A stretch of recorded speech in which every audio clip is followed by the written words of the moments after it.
وما ادراک ما لیلۃ القدر، اور تم کیا جانو کہ لیلۃ القدر ہے کیا؟ نحمدہ ونصلی علی رسولہ الکریم، اما بعد فاعوذ باللہ من الشیطان الرجیم، بسم اللہ الرحمن الرحیم، رب اشرح لی صدری ویسر لی امری واحلل عقدۃ من لسانی یفقہوا قولی۔ السلام علیکم ورحمۃ اللہ وبرکاتہ۔ ناظرین، آخری عشرے کی ایک خاص خصوصیت یہ ہے کہ اس میں ایک ایسی رات ہے جو 1000 مہینوں سے زیادہ بہتر ہے، یعنی اس رات کا عمل 1000 مہینوں کی عبادت سے زیادہ بہترین عمل ہے۔ یعنی ایک شخص اگر 1000 مہینے عبادت کرتا رہے اور دوسری طرف اس کو اگر یہ رات نصیب ہو جائے تو اس کی خوش قسمتی کے کیا کہنے، کیونکہ اس ایک رات میں وہ جو کچھ کرے گا وہ اس کی اس ساری عبادت سے زیادہ افضل ہوگا۔ قرآن مجید میں اللہ سبحانہ وتعالیٰ نے ایک پوری سورت اس رات کے بارے میں نازل فرمائی ہے، سورۃ القدر۔ اللہ تعالیٰ فرماتے ہیں انا انزلناہ فی لیلۃ القدر، بے شک ہم نے اس کو یعنی قرآن مجید کو لیلۃ القدر میں اتارا۔ وما ادراک ما لیلۃ القدر، اور تم کیا جانو کہ لیلۃ القدر ہے کیا؟ لیلۃ القدر خیر من الف شہر، لیلۃ القدر 1000 مہینوں سے زیادہ بہتر ہے۔ گویا اس رات کی فضیلت اس بنا پر بھی ہے کہ اس میں قرآن مجید نازل کیا گیا۔ قرآن مجید سب سے عظیم ہستی کی طرف سے آیا، یعنی اللہ سبحانہ وتعالیٰ کا کلام، سب سے بہترین انسان یعنی محمد صلی اللہ علیہ وسلم پر نازل کیا گیا، سب سے بہترین مہینے رمضان میں نازل کیا گیا، سب سے بہترین رات یعنی لیلۃ القدر میں نازل کیا گیا، کہ اس ایک رات کا عمل 1000 مہینوں سے زیادہ بہتر ہے۔ اور مزید یہ کہ تنزل الملائکۃ والروح فیہا، اس میں فرشتے اترتے ہیں، ملائکہ اترتے ہیں، اور روح یعنی جبریل امین اترتے ہیں۔ سلام ہی حتی مطلع الفجر، یہ رات سراسر سلامتی کی رات ہے یہاں تک کہ فجر طلوع ہو جائے۔ اتنی خوبصورت رات، اتنی بہترین رات، اتنی خیر و برکت اور بھلائیوں سے معمور رات، کیا ہم اس کا انتظار نہیں کریں گے؟ کیا ہم اس کو پانے کی کوشش نہیں کریں گے اور اس کے لیے مزید طلب اور تڑپ بڑھائیں گے نہیں؟ خوش قسمت ہے وہ جو اس رات کی بھلائی پا گیا، اور بدقسمت ہے وہ جو اس رات کی خیر سے محروم رہ گیا۔ اس لیے ہمیں آج سے ہی اس بات کا تہیہ کر لینا چاہیے کہ انشاءاللہ ہم آخری عشرے کی سب راتوں میں عبادت کریں گے اور پچھلے 2 عشروں کی نسبت زیادہ کریں گے، تاکہ ہم اس رات میں نیک عمل کر کے اپنے نامہ اعمال کو بہتر بنا سکیں۔ اس رات کی تلاش میں اگر پورا عشرہ بھی عبادت کرنا پڑے تو کوئی مشکل کام نہیں، کوئی گھاٹے کا سودا نہیں، بلکہ نفع ہی نفع ہے، کیونکہ یہ رات جو خیر و برکت کی رات ہے، جس کو مل گئی اس کی خوش قسمتی کا کیا ٹھکانہ۔ لیکن یہ خوش قسمتی اس کے لیے ہے جو اس کی طلب رکھے، اس کے لیے بھاگ دوڑ کرے، اس کے انتظار میں رہے، اس کا شوق رکھے۔ یہ رات جس میں فرشتے اترتے ہیں، اس کے بارے میں نبی صلی اللہ علیہ وسلم نے مزید وضاحت کی، فرمایا، حضرت ابو ہریرہ سے روایت ہے کہ ان الملائکۃ تلک اللیلۃ فی الارض اکثر من عدد الحصا، بلا شبہ اس رات کو زمین میں فرشتوں کی تعداد کنکریوں سے بھی زیادہ ہوتی ہے۔ اور پھر فرشتے جب اترتے ہیں تو ایک خاص قسم کا ماحول پیدا ہو جاتا ہے، ہر طرف نیکی کا دور دورہ ہوتا ہے، ایک خاص روح ہوتی ہے اس رات میں۔ اس لیے ہم سب کو اس سے بھرپور فائدہ اٹھانا ہے، کیونکہ ایک اچھا عمل 1000 ماہ کے عمل سے بہتر ہے۔ حضرت انس سے روایت ہے کہ رمضان آیا تو رسول اللہ صلی اللہ علیہ وسلم نے فرمایا، ان ھذا الشہر قد حضرکم وفیہ لیلۃ خیر من الف شہر، من حرمها فقد حرم الخیر کلہ ولا یحرم خیرہا الا محروم، کہ لوگو یہ مہینہ جو تم پر آیا ہے اس میں ایک ایسی رات ہے جو 1000 مہینوں سے بہتر ہے۔ جو شخص اس سے محروم رہا وہ ہر بھلائی سے محروم رہا۔ اس رات کی سعادت سے صرف بد نصیب ہی کو محروم کیا جاتا ہے، یعنی حقیقی معنوں میں بد نصیب وہ ہے جو اس رات کی عبادت سے محروم رہے، اس رات کی خیر سے محروم رہے۔ لیلۃ القدر آخری عشرے کی کوئی بھی رات ہو سکتی ہے، لیکن نبی صلی اللہ علیہ وسلم نے خاص طور پر طاق راتوں میں اسے تلاش کرنے کا حکم دیا ہے۔ ابن عمر کہتے ہیں کہ رسول اللہ صلی اللہ علیہ وسلم نے فرمایا، التمسوها فی العشر الاواخر یعنی لیلۃ القدر فإن ضعف أحدكم أو عجز فلا يغلبن على السبع البواقی۔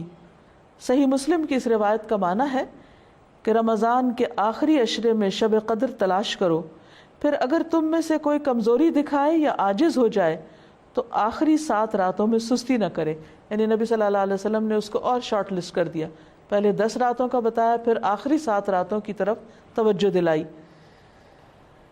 اس رات کا قیام گناہوں کی بخشش کا ذریعہ ہے۔ نبی صلی اللہ علیہ وسلم نے فرمایا، من قام لیلۃ القدر ایمانا واحتسابا غفر له ما تقدم من ذنبہ۔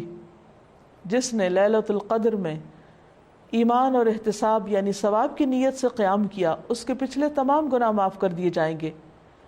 اس سے یہ بات بھی پتہ چلتی ہے کہ اس رات کی سب سے افضل نیکی قیام کرنا ہے، یعنی اللہ تعالیٰ کے حضور کھڑے ہو کر زیادہ سے زیادہ قرآن مجید پڑھنا، یعنی نماز کی حالت میں، یا سننا ہے۔ اسی طرح اس رات میں شور ہنگامے، لڑائی جھگڑے، فضول اور لغو گفتگو سے بھی پرہیز کرنا چاہیے۔ عام طور پر ہوتا یہ ہے کہ جب لوگ مساجد میں اکٹھے ہوتے ہیں یا کچھ گھروں میں اکٹھے ہو کر اجتماعی طور پر قیام اللیل کا اہتمام کرتے ہیں تو پھر بعض اوقات تھکاوٹ ہونے کی صورت میں چائے کا دور چلتا ہے یا پھر گفتگو شروع ہو جاتی ہے، تو ہو سکتا ہے کہ وہی دعا کی قبولیت کا وقت ہو۔ اس لیے پوری رات میں انسان اپنے آپ پر خوب چیک رکھے، نظر رکھے کہ وہ عبادت کے سوا کسی اور چیز کی طرف دھیان نہ دے، اگر کوئی اور کر رہا تو اس کو بھی سمجھائے۔ اس سلسلے میں ایک حدیث ہے، عبادہ بن صامت سے مروی ہے کہ نبی صلی اللہ علیہ وسلم ہمیں شب قدر کی خبر دینے کے لیے تشریف لا رہے تھے کہ 2 مسلمان آپس میں جھگڑا کرنے لگے۔ اس پر آپ صلی اللہ علیہ وسلم نے فرمایا، میں آیا تھا کہ تمہیں شب قدر بتا دوں، لیکن فلاں اور فلاں نے آپس میں جھگڑا کر لیا، پس اس کا علم اٹھا لیا گیا اور امید ہے کہ تمہارے حق میں یہی بہتر ہوگا۔ اس حدیث سے ہمیں 2 باتیں پتہ چلتی ہیں۔ ایک تو یہ کہ مسلمانوں کا باہم لڑائی جھگڑا فتنہ فساد ان کو بہت سی خیر سے محروم کر دیتا ہے۔ ایک اور حدیث کے مطابق فساد اور باہمی تعلقات کی خرابی دین کو مونڈ دینے والی ہے، یعنی دین کا صفایا کر دیتی ہے۔ وہاں کوئی ایمان اور تقوی اور خیر بھلائی باقی نہیں رہتی جہاں لوگوں کے درمیان باہم تعلقات اچھے نہیں ہوتے۔ اور یہاں ہم دیکھتے ہیں کہ نبی صلی اللہ علیہ وسلم اسپیسیفکلی یہ بتانے کے لیے آئے کہ کون سی رات لیلۃ القدر ہوگی تاکہ لوگ اس میں پوری طرح عبادت کر سکیں، لیکن لڑائی جھگڑے کی وجہ سے وہ علم آپ سے اٹھا لیا گیا۔ لیکن آپ نے یہ فرمایا کہ اسی میں بھلائی ہوگی۔ اس سے ہمیں ایک اور بات بھی پتہ چلتی، اور وہ یہ کہ نبی صلی اللہ علیہ وسلم انتہا درجے کی مثبت سوچ رکھتے تھے۔ وہ ہر اس موقع پر جہاں کوئی شخص پریشان ہو کر کام چھوڑ سکتا ہے یا ڈپریشن میں جا سکتا ہے، آپ اس موقع پر بھی ہمیشہ یہی بتاتے کہ اس میں بھی بھلائی ہے، اس میں بھی خیر ہے۔ اور ہم اگر غور کریں تو خیر نظر بھی آتی ہے۔ وہ یہ کہ اگر ہمیں یہ پتہ ہوتا کہ فلاں ایک رات لیلۃ القدر ہے، مثلاً بعض لوگ جیسے کہتے ہیں 27ویں کی رات یا کوئی اور رات، تو پھر ہم صرف عبادت اسی رات میں کرتے۔ اب چونکہ پتہ نہیں کہ کون سی رات ہے، تو اس ایک رات کو تلاش کرنے کے لیے ہم اور بھی بہت سی راتوں میں عبادت کر لیتے ہیں، جو یقینی طور پر ثواب اور اجر کا کام ہے۔ لیلۃ القدر اگرچہ یہ نہیں پتہ چلتا کہ کون سی رات ہے، لیکن اس کی کچھ علامات ہمیں بتائی گئی ہیں۔ وہ علامات کیا ہیں؟ احادیث کی روشنی میں دیکھیے، نبی صلی اللہ علیہ وسلم نے فرمایا، شب قدر کی صبح کو سورج کے بلند ہونے تک اس کی شعاع نہیں ہوتی، وہ ایسے ہوتا ہے جیسے تھالی، یعنی سورج نظر تو آتا ہے لیکن اس کی شعاعیں نہیں نظر آتی، یعنی سورج کا رنگ ایک طرح سے مختلف ہوتا ہے۔ ایک اور روایت میں آتا ہے، حضرت ابو ہریرہ سے روایت ہے کہ ہم نے رسول اللہ صلی اللہ علیہ وسلم کے پاس شب قدر کا ذکر کیا تو آپ نے فرمایا تم میں سے کون اسے یاد رکھتا ہے؟ اس میں جب چاند نکلتا ہے تو ایسا ہوتا ہے جیسے بڑے تھال کا کنارہ، یعنی اس کو بھی آپ نے تھال سے تشبیہ دی، لیکن کنارہ اس لیے کہ آخری راتوں میں چاند پورا نہیں رہتا، ایک کنارے کی طرح رہ جاتا ہے۔ اسی طرح ابن عباس سے مروی ہے کہ رسول اللہ صلی اللہ علیہ وسلم نے فرمایا شب قدر آسان اور معتدل رات ہے جس میں نہ گرمی ہوتی ہے اور نہ سردی۔ اس صبح کا سورج اس طرح طلوع ہوتا ہے کہ اس کی سرخی مدھم ہوتی ہے، یعنی سورج کی ایک نشانی بتائی گئی، لیکن ظاہر ہے کہ وہ تو جب رات گزر جاتی ہے پھر ہی نظر آتا ہے، اس لیے اس پر نہیں رہنا چاہیے کہ فلاں رات تھی یا فلاں رات تھی، توجہ اس پہ رہنی چاہیے کہ ہمیں ہر رات سے کس طرح فائدہ اٹھانا ہے۔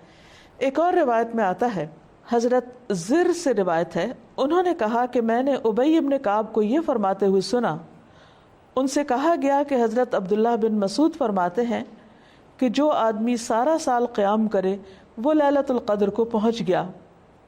حضرت ابی فرمانے لگے کہ اللہ کی قسم جس کے سوا کوئی معبود نہیں، وہ شب قدر رمضان میں ہے۔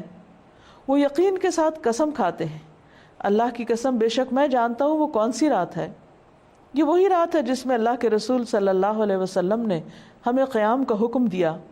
اس رات کی صبح 27 تاریخ تھی اور اس کی علامت یہ تھی کہ سورج طلوع ہوا تو اس کی سفیدی میں شعاع نہ تھی، اور یہ ہو سکتا ہے کہ اس سال 27ویں رات ہو، لیکن یہ ضروری نہیں کہ صرف 27ویں رات ہی شب قدر ہو۔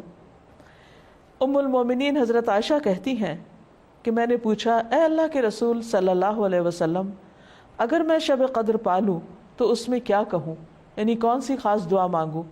آپ نے فرمایا کہو اللہم انک عفو تحب العفو فاعف عنی، اے اللہ تو معاف کرنے والا ہے، معاف کرنے کو پسند کرتا ہے، پس تو مجھے معاف کر دے۔ اس سے یہ پتہ چلتا ہے کہ اس رات بھی زیادہ سے زیادہ اللہ سبحانہ وتعالیٰ سے بخشش کی دعا کرنی چاہیے، معافی اور درگزر کی دعا کرنی چاہیے۔ اس کے علاوہ انسان قرآن مجید کی تلاوت کر سکتا ہے، اگر خواتین نماز نہ پڑھ سکیں تو ذکر اذکار کر سکتی ہیں، تسبیحات کر سکتی ہیں، اپنی غلطیوں کی معافی مانگ سکتے ہیں ہم سب، کیونکہ اللہ تعالیٰ بندے کی توبہ سے خوش ہوتے ہیں۔ ایک حدیث میں آتا ہے کہ نبی صلی اللہ علیہ وسلم نے فرمایا ایک آدمی گناہ کرتا ہے پھر کہتا ہے کہ اے اللہ میرا گناہ معاف کر دے، تو اللہ تعالیٰ فرماتا ہے کہ میرے بندے نے گناہ کا کام کیا اور اسے علم ہے کہ اس کا کوئی رب بھی ہے جو گناہوں کو معاف فرماتا ہے اور ان پر مواخذہ کرتا ہے، میں نے اپنے بندے کو معاف کر دیا۔ یعنی اللہ تعالیٰ اس بات سے خوش ہوتے ہیں کہ بندہ اللہ تعالیٰ سے معافی کی دعا مانگے۔ پھر اللہ تعالیٰ بخشش کا وعدہ بھی کرتے ہیں۔ رسول اللہ صلی اللہ علیہ وسلم نے فرمایا کہ شیطان نے اللہ عز و جل سے کہا مجھے تیری عزت اور جلال کی قسم، میں تیرے بندوں کو اس وقت تک گمراہ کرتا رہوں گا جب تک ان کے جسم میں روح رہے گی، یعنی جب تک وہ فوت نہیں ہو جاتے۔ اور اللہ تعالیٰ نے فرمایا مجھے اپنی عزت اور جلال کی قسم، جب تک وہ مجھ سے معافی مانگتے رہیں گے میں بھی انہیں معاف کرتا رہوں گا۔ یعنی اللہ تعالیٰ کو معاف کرنا پسند ہے، اس لیے خصوصی طور پر لیلۃ القدر میں اپنے گناہوں کی معافی مانگنی چاہیے، کیونکہ اس میں قبولیت کی گھڑیاں ہوتی ہیں۔ اور استغفار کا فائدہ یہ بھی ہے کہ انسان عذاب سے محفوظ رہتا ہے۔ قرآن مجید میں آتا ہے کہ اللہ تعالیٰ ان کو عذاب نہیں دیں گے جب تک وہ استغفار کرتے رہیں گے۔ کوئی بھی انسان یا قوم اپنی کوتاہیوں، غفلتوں، گناہوں کی وجہ سے اللہ تعالیٰ کو ناراض کر دیتی ہے، لیکن اللہ تعالیٰ رب الرحیم ہے، غفور الرحیم ہے، وہ اپنے بندوں کو معاف کر دیتے ہیں۔ لہٰذا اس موقع پر ہمیں انفرادی توبہ کے علاوہ اجتماعی توبہ بھی کرنی چاہیے۔